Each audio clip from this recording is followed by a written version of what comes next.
नमस्कार दोस्तों, आज मेरे मंच पर मैं आपके सामने बता रहा हूं कि किस तरह से भारतीय जनता पार्टी के बैंक खातों में बरस रहा है पैसा। सही सुना आपने, पैसों की बरसात हो रही है। और दूसरी तरफ कांग्रेस बीजेपी की तुलना में कम से कम अगर पैसे की बात की जाए कुछ भी नहीं है। दोस्तों, सबसे पहले मैं आपके सामने दो आंकड़े पेश करना चाहूंगा। 3,596 करोड़ ये वो रुपए हैं जो इस वक्त भारतीय जनता पार्टी के बैंक अकाउंट में है। अब इस आंकड़े पर गौर कीजिए दोस्तों, 162 करोड़। दोस्तों, ये वो पैसा है जो कांग्रेस के बैंक खातों में है। अब दोनों की तुलना कीजिए दोस्तों, 162 करोड़, 3,596 करोड़, कई गुना ज्यादा भारतीय जनता पार्टी के बैंक अकाउंट में पैसे हैं। कांग्रेस का तो कोई मुकाबला ही नहीं है उनसे। और अब मैं आपके सामने सबूत के साथ बता रहा हूं कि ऐसा दावा मैंने क्यों किया। अपने स्क्रीन पर देखिए दोस्तों, यह है बीजेपी का बैंक खाता। यह जो बैंक खाता है वो मार्च 2023 तक है। और आप ये नीचे देख सकते हैं दोस्तों, 3,596 करोड़। तो देख सकते हैं कि भारतीय जनता पार्टी का अकाउंट में इतने ज्यादा पैसे हैं। अब हम बात कांग्रेस की करना चाहते हैं, जो कि बीजेपी का विकल्प राष्ट्रीय तौर पर देखी जाती है। आप ये उम्मीद करेंगे कि भाई 3,000 करोड़ ना सही, कम से कम 1,000 करोड़ तो हो, 500 करोड़ तो हो, 250 करोड़ तो हो। नहीं साहब, ये है कांग्रेस का बैंक अकाउंट। आप देख सकते हैं इसमें बाकायदा एंट्रीज दिखाई दे रही हैं। और ये नीचे आंकड़ा है, इसमें आप देख सकते हैं 162 करोड़, सिर्फ 162 करोड़। और आप ये सोच रहे होंगे कि बीजेपी के पास जो 3,596 करोड़ रुपए आए मार्च 2023 तक, वो कहां से आए? तो आपके सामने दोस्तों, सीक्रेट इलेक्टोरल बॉन्ड्स, गुप्त चुनावी चंदा। जब अरुण जेटली वित्त मंत्री हुआ करते थे तो वो गुप्त चुनावी चंदा लेकर आए थे। और उसके अंतर्गत कोई भी व्यक्ति किसी भी पॉलिटिकल पार्टी को अपना काला धन पैसे के तौर पर दे सकता है, डोनेशन के तौर पर दे सकता है, और जितना मर्जी दे सकता है। इसका खुलासा कहीं नहीं होगा और जिस मर्जी पॉलिटिकल पार्टी को दे सकता है। मगर यह पड़ताल सामने उभर कर आई है और यह बहुत ही विश्वसनीय पड़ताल है कि अधिकतर पैसा जो गुप्त चुनावी चंदे का जाता है वो बीजेपी के जेब में जाता है। इसीलिए मार्च 2023 में बीजेपी के अकाउंट में थे 3,596 करोड़ और कांग्रेस के अकाउंट में कितने हैं? 162 करोड़। यानी कि कम से कम अगर पैसे की बात की जाए दोस्तों, कोई मुकाबला ही नहीं है।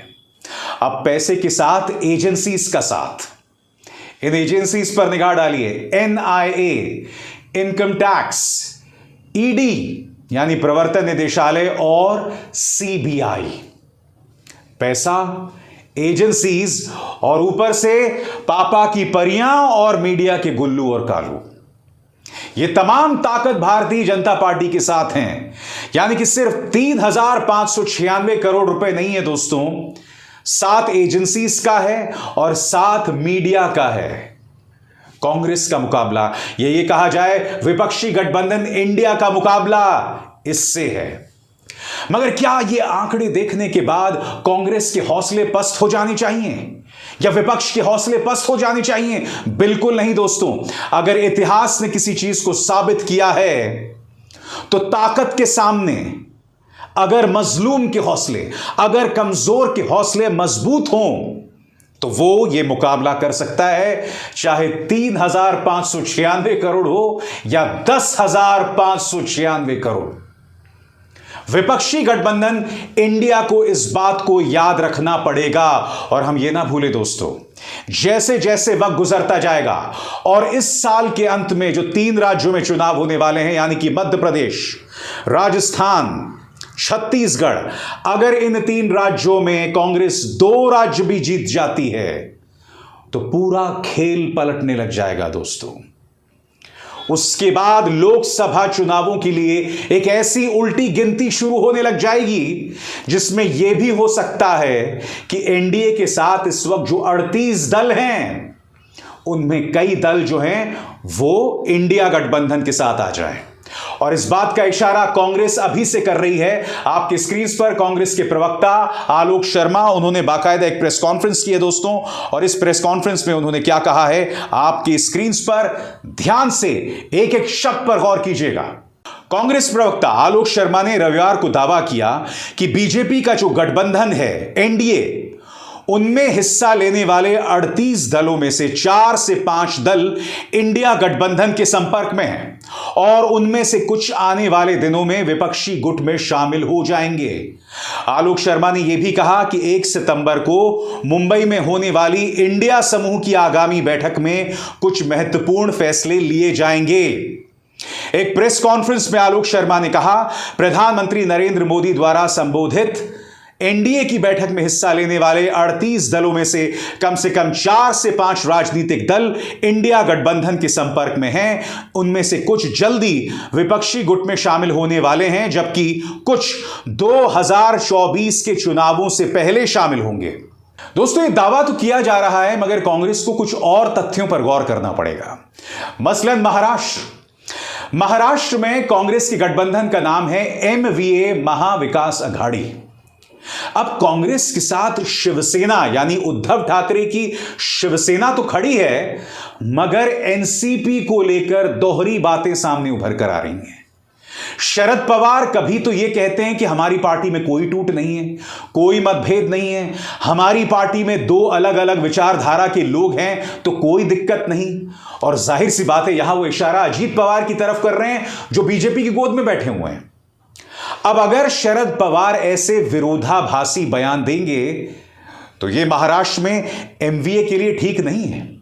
और मैं आपको बतला दूं दोस्तों, इस वक्त कई जो प्री पोल सर्वेज आ रहे हैं उसमें यह बात सामने उभर कर आ रही है कि अगर आज चुनाव होते हैं तो 48 में से महाविकास अघाड़ी को 24 मिल सकते हैं और बीजेपी को 24। याद कीजिएगा, पिछली बार बीजेपी को 44 मिली थी। मगर अगर एमवीए टूट जाता है और शरद पवार इसी तरह के दोहरे मापदंड अपनाते हैं, डुअल फेस अपनाते हैं, तो इसका नुकसान महाविकास अघाड़ी को हो सकता है। क्योंकि इस वक्त जनता की जो सहानुभूति है वो शरद पवार के साथ है, उद्धव ठाकरे के साथ है। मगर इसके लिए जरूरी हो जाता है कि उद्धव ठाकरे और शरद पवार दोहरे मापदंड ना अपनाएं। पैसे के सामने चाहे कांग्रेस हो चाहे एनसीपी, उनके नेता घुटने ना टेकें। एजेंसीज के सामने घुटने ना टेके नेता। और अगर आप घुटना नहीं टेकेंगे तो एजेंसीज आपका कुछ नहीं बिगाड़ सकते। भारतीय जनता पार्टी के 3,596 करोड़ रुपए आपका कुछ नहीं बिगाड़ सकते। बीजेपी की ये पापा की परियां और ये मीडिया के गुल्लू और कालू आपका कुछ नहीं बिगाड़ सकते। मुकाबला हौसले का है। 1 साल से कम का वक्त रह गया है दोस्तों, मगर यकीन मानिए यह मुकाबला बहुत दिलचस्प होने वाला है और मेरे इस मंच पर उसकी पल पल की जानकारी मैं आप तक पहुंचाता रहूंगा। अभिसार शर्मा को दीजिए इजाजत। नमस्कार। स्वतंत्र और आजाद पत्रकारिता का समर्थन कीजिए, सच में मेरा साथी बनिए। बहुत आसान है दोस्तों, इस ज्वाइन बटन को दबाइए और आपके सामने आएंगे ये 3 विकल्प, इनमें से एक चुनिए और सच के इस सफर में मेरा साथी बनिए।